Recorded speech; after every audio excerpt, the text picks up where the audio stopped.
जब भी विकास की बात होती है तो सबसे पहले सड़कें, पुल, बिजली और इंफ्रास्ट्रक्चर की तस्वीर सामने आती है।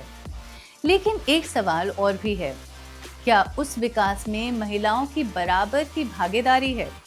उत्तराखंड में मुख्यमंत्री पुष्कर सिंह धामी सरकार का मानना है कि अगर महिलाएं सिर्फ योजनाओं की लाभार्थी नहीं बल्कि फैसले लेने वाली और आर्थिक बदलाव की भागीदार बने, तभी विकास सही मायने में आगे बढ़ता है।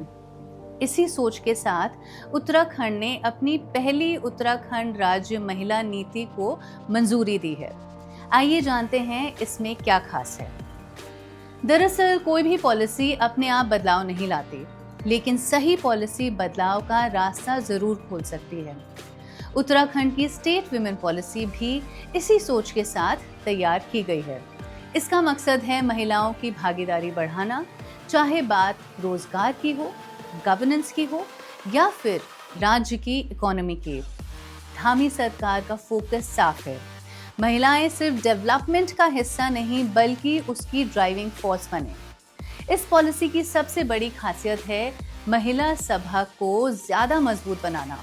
अब ग्राम पंचायत स्तर पर महिलाओं की भागीदारी और बढ़ाने की कोशिश होगी ताकि गांव में विकास से जुड़े फैसलों में उनकी आवाज सीधे सुनी जाए। स्थानीय विकास हो या फिर कम्युनिटी से जुड़े फैसले, महिलाओं की भूमिका पहले से ज्यादा मजबूत बनाने पर जोर रहेगा। लेकिन ये सफर आज से शुरू नहीं हुआ है। पिछले कुछ वर्षों में उत्तराखंड सरकार महिलाओं के लिए कई बड़े फैसले ले चुकी है। सरकारी नौकरियों में 30% हॉरिजॉन्टल रिजर्वेशन इसका बड़ा उदाहरण है। इससे बड़ी संख्या में महिलाओं को सरकारी सेवाओं में आने का मौका मिला है और कई परिवारों की आर्थिक स्थिति भी मजबूत हुई है। इसी तरह कोऑपरेटिव सोसाइटीज में भी महिलाओं के लिए 33% रिजर्वेशन दिया गया है। यानी महिलाएं अब सिर्फ सामाजिक भागीदारी तक सीमित नहीं बल्कि आर्थिक फैसलों का भी हिस्सा बन रही हैं।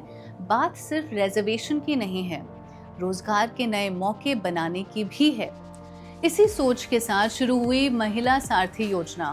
देहरादून में पायलट प्रोजेक्ट के तौर पर शुरू हुई इस योजना के तहत महिलाएं अब ऑटो और 2 व्हीलर चलाकर अपनी कमाई कर रही हैं।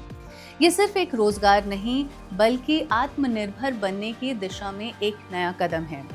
इसके अलावा लखपति दीदी मुख्यमंत्री सशक्त बहना उत्सव योजना, एकल महिला स्वरोजगार योजना और ड्रोन दीदी जैसी पहल भी महिलाओं को स्किल डेवलपमेंट, एंटरप्रेन्योरशिप और सेल्फ एम्प्लॉयमेंट की नई राह दिखा रही हैं।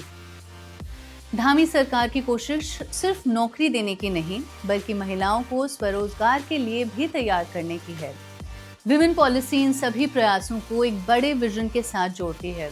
उत्तराखंड में मुख्यमंत्री पुष्कर सिंह धामी सरकार महिलाओं को विकास की मुख्य धारा में लाने की दिशा में लगातार कदम बढ़ा रही है।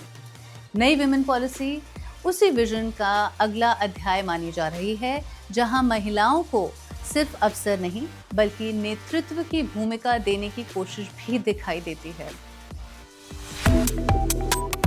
Subscribe to One India and never miss an update. Download the One India app now.